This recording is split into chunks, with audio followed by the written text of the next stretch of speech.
Well, it was very profound. I don't know if you've seen Katy Perry talk about it, but she's basically a guru now. We've got to get to Blue Origin because it's over the top. It's over the top what's happened with these women. Is space the final frontier, right? The ultimate test of human courage, science, and exploration? Or has it just become the most expensive selfie backdrop for the ultra-rich and famous?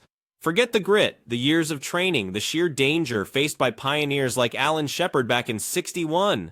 We just watched a group of celebrities take a 10-minute joyride to the edge of orbit, only to land back on Earth and declare themselves fundamentally changed people. The narrative they pushed was one of profound transformation, a cosmic awakening. But the reaction back home, it was less one giant leap for mankind and a whole lot more one giant collective eye roll. This trip sparked fierce debate and maybe most surprisingly, outright mockery. And it wasn't just from anonymous online trolls. The shade came from within Hollywood itself. Let's celebrate female astronauts. That's the other thing. There has been female astronauts. Let's not minimize it. Imagine touching the very edge of the cosmos, looking back at our fragile blue planet and feeling like you've been reborn. That's the story the public was fed after Blue Origin's recent high-profile flight carrying an all-female crew. Katy Perry, one of the passengers, landed and immediately, well, she dramatically kissed the ground. A moment that went instantly viral for being, let's just say, painfully cringy. She spoke about feeling super connected to love, practically positioning herself as a space-age guru after what was essentially an incredibly pricey, really fast roller coaster ride. This wasn't months orbiting in the International Space Station conducting crucial experiments. This was maybe 10 minutes experiencing zero gravity, yet they framed it as a deeply spiritual journey, a gift to humanity from the divine feminine.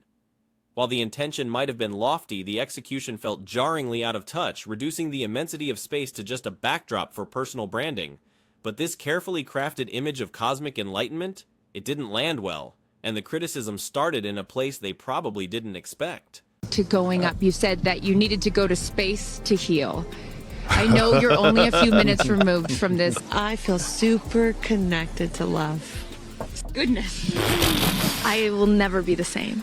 You know things might have gone sideways when even your fellow celebrities start throwing DMN shade. The backlash wasn't confined to social media's anonymous corners, it erupted directly from within the entertainment industry they came from. Olivia Wilde, director and actress, couldn't resist reposting an image absolutely roasting Perry's theatrical landing, implying she acted like she'd survived some harrowing Apollo 13 crisis, not a brief suborbital hop.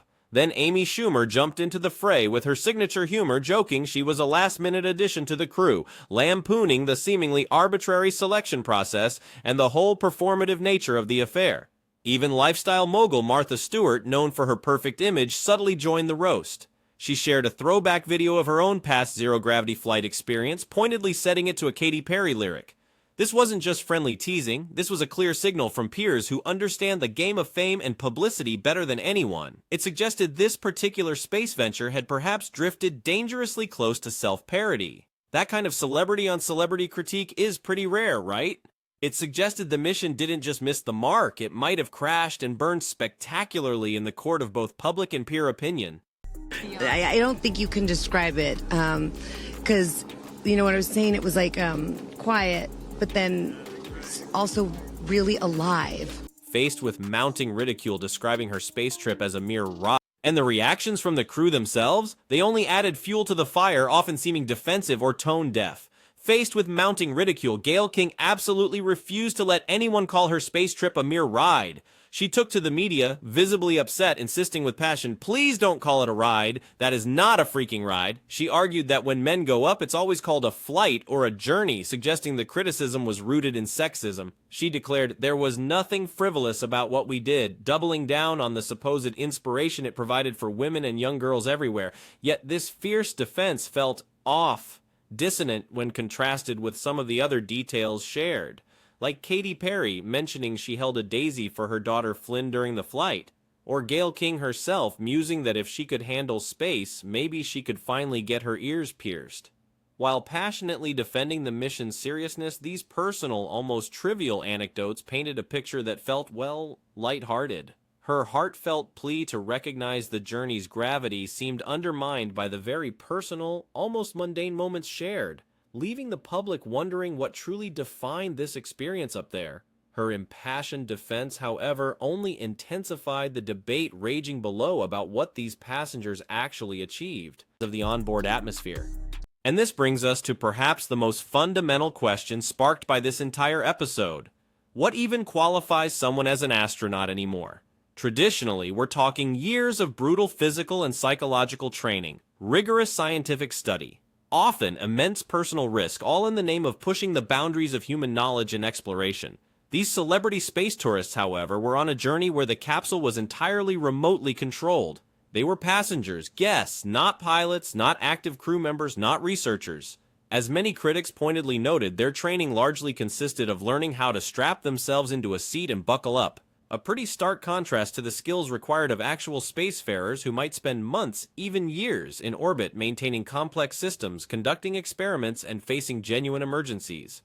The comparison to Alan Shepard, the first American in space back in 1961, came up a lot.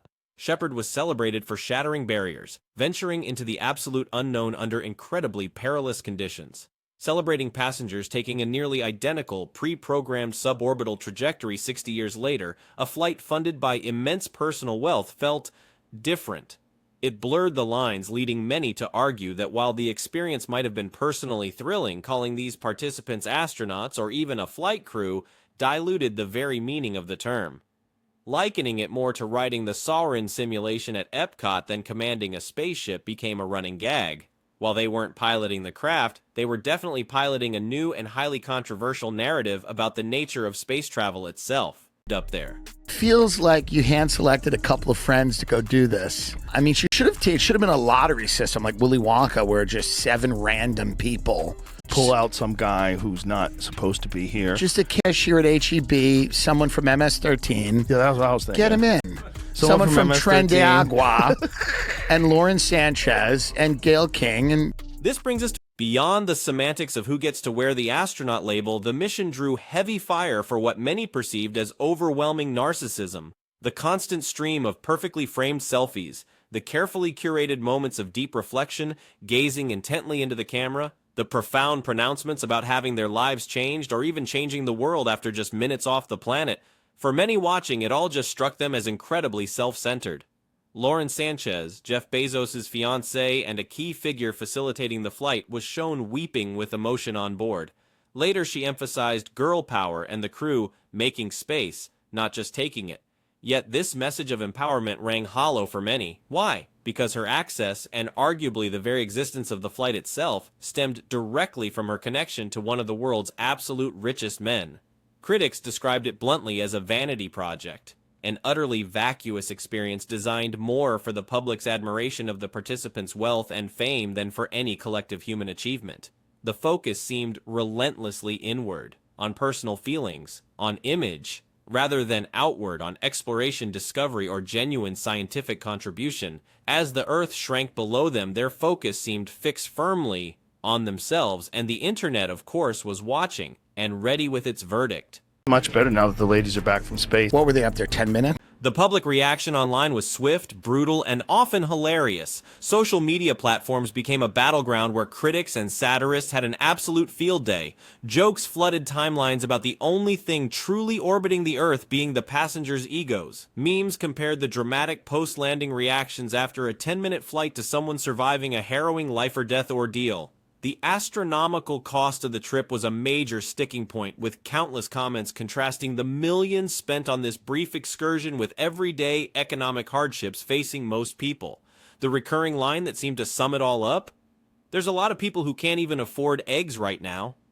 The comparison to theme park rides wasn't just a jab, it became a persistent running gag. People jokingly claimed astronaut status for riding Disney's Haunted Mansion multiple times, and instead of letting the mockery subside, some participants doubled down, getting defensive, even lecturing the public for not understanding the mission's supposed importance. Gail King's impassioned insistence that it wasn't a ride became prime meme material instantly. This public roasting wasn't just about celebrity culture, it highlighted a rapidly growing disconnect between the ambitions of the super rich and the daily realities, priorities, and perceptions of pretty much everyone else on the ground. Ultimately, this episode feeds into a much larger and increasingly urgent conversation about the burgeoning era of billionaire space tourism. With figures like Jeff Bezos, Elon Musk, and Richard Branson pouring vast fortunes into ventures like Blue Origin, SpaceX, and Virgin Galactic, space travel is undeniably shifting. It's moving from being a government-led pursuit driven by science, national prestige, and collective exploration to a commercial enterprise, an exclusive service explicitly catering to the ultra-wealthy. Is this truly the democratization of space, bringing it closer to everyone? Or is it simply the creation of a ridiculously expensive exclusive playground for billionaires bored with terrestrial luxuries? The selection process itself for these early trips feels less like assembling the best and brightest minds for a critical mission. It feels a lot more, as one commentator joked, like a twisted Willy Wonka scenario, where the golden tickets go to friends, insiders, and those with the deepest pockets. Rather than rigorous selection based on scientific skill, engineering expertise, or potential contribution, access seems predicated purely on cash or personal connections. The primary goal increasingly appears geared towards generating headlines, crafting spectacular PR stunts, and offering unparalleled bragging rights to the participants, rather than genuinely pushing the boundaries of human exploration in a meaningful way for everyone. It leaves us really wondering about the true legacy of these high-flying spectacles way up there. 6 celebrity women, including Gayle King, Katy Perry, and Lauren Sanchez, who is the plastic fiance of Jeff Bezos, took a Blue Origin rocket into space on a trip that lasted from takeoff to touchdown less than 12 minutes in total. Ultimately, beyond the orbiting egos and the questionable claims of profound inspiration, there's another darker shadow these high-profile joyrides cast: their environmental footprint. While proponents might talk vaguely about the overview effect, the idea that seeing Earth from space fosters environmental awareness, the launches themselves are anything but green. These rockets gulp down massive amounts of propellant, releasing significant emissions, including carbon dioxide, soot, and various chemicals, directly into the upper atmosphere. This is a place where they can linger for extended periods and cause disproportionate damage compared to lower altitude emissions. The carbon footprint per passenger on just one of these short suborbital flights can absolutely dwarf that of a long-haul commercial flight, let alone more sustainable travel methods. If and when space tourism becomes a frequent occurrence, the cumulative environmental impact could be substantial, potentially undermining global efforts to combat climate change. It adds a heavy layer of ethical complexity to the discussion. Is the fleeting personal thrill for a handful of incredibly wealthy individuals truly worth the potential long-term environmental cost borne by everyone else on the planet? This question hangs heavy in the air, long after the rocket fumes dissipate and the carefully curated Instagram posts go live. Like really finding the love for yourself, because you got to trust in yourself on this journey. And then you're feeling the love when you come down, for sure. And you're feeling that strength. So I feel really connected to that strong, divine feminine right now. Truly, it's like they're right back from Nam. What did they do? They got in their special Oscar de la Renta designed suits, laid down in a capsule, and came back in 10 minutes, you guys. Beyond the orbiting, they talk about modeling unity, about inspiring the next generation, about making space accessible for women. Noble sentiments, undoubtedly.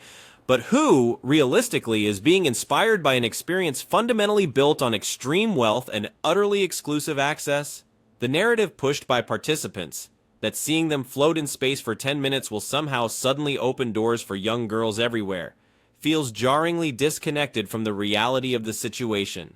The actual message received by many watching wasn't one of possibility and inspiration. It was a stark reminder of profound inequality. It highlighted a world where billionaires and their celebrity friends can literally buy a trip to the stars, while most people grapple with simply making ends meet back on Earth. The emphasis remains firmly on the personal transformation, the individual epiphany achieved through immense privilege rather than any tangible benefit or breakthrough for science or society as a whole. This intense focus on individual moments achieved through unbelievable wealth risks, turning the awe-inspiring potential of space exploration into just another exclusive commodity, another luxury good, a distraction rather than a true driver of genuine collective human progress. It leaves us questioning what this current chapter of space travel truly represents for the majority of humanity. After the rocket fumes dissipate, absolutely insane. I don't know if it's just woman cringe, Hollywood cringe, or elitist billionaire privilege cringe, but it's absolutely insane. they talk about With her Daisy? I got you, Flynn. Gotcha. Stuffed animals. The moon! You guys, I will have to tell you, look at the moon. That's amazing. Wow, look at the blue line. Oh my God. Whoa. That's amazing. Right? It's so amazing. Like, they went to see space. We're supposed to see them, right? Like, they admired the universe, and what they were expecting was for us to admire the fact that they were rich enough and famous enough to have been granted this utterly vacuous experience from which they learned absolutely nothing. So what are we left with after the thrusters cool and the... So what exactly are we left with after the thrusters cool, the champagne is popped, and the perfectly filtered Instagram posts inevitably fade? This celebrity space flight, perhaps intended as a shining symbol of progress or female empowerment, instead became an absolute lightning rod for criticism. Criticism about elitism, about narcissism, about the hidden environmental cost, and fundamentally, about the rapidly changing and potentially diluted meaning of space exploration itself. The intense backlash, even from fellow celebrities who understand the game better than most, suggests a deep and widespread public skepticism towards billionaire vanity projects, especially when they seem to be masquerading as significant human advancements. This wasn't just about mocking Katy Perry's dramatic ground kiss or Gayle King's defensive insistence it wasn't a ride. It became a focal point for questioning who gets to go to space, why they're going, and whether these multi-million-dollar excursions offer anything more meaningful than fleeting thrills and ultimate bragging rights for the privileged few who can afford the astronomical price tag. As humanity potentially looks towards the stars for its long-term future, we're forced to ask a critical question. Is space truly for all mankind? A frontier waiting to be explored and utilized for the benefit of everyone? Or is it just becoming the ultimate status symbol, a velvet rope hanging in the void reserved exclusively for those who can pay their way in? Only time, and perhaps more importantly, our collective expectations and demands will tell.